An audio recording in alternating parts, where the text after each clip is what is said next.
Pag-ibig Fund members are the beneficiaries of the latest program launched by the agency.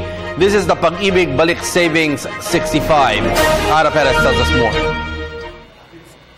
Vice President Jejomar Binay spearheaded the launching of Pag-ibig Fund's latest program, which will allot benefits for its members aged 65 years old. Under the Pag-ibig Balik Savings 65, members will receive additional benefits who have carried on with their contributions. Double dividends will also be given to members aged 65 years old who have continued their contributions. Kinikilala po namin ang inyong kontribusyon sa pag-unlad ng Pag-ibig Fund at ang programa pong ito na kung tawagin ay Balik Savings 65 ay isang pasasalamat at pamasko po namin sa inyong lahat.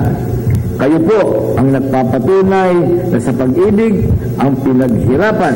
Balik Savings may katuparan. Kung sa iba po, di ba, dati naguhulog tayo ng pera, after 10 years, 20 years, nagtitiklop, maaari ang ating mga pinaguhulugan.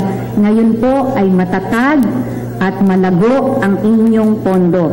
Ito ay isang pasasalamat namin sa aming mga miyembro na naging bahagi ng pag-ibig nang sila'y kasama pa sa manggagawang Pilipino. Prior to this, 65ers already received 200,000 peso checks at most when they appeared before Binay and Berberabe.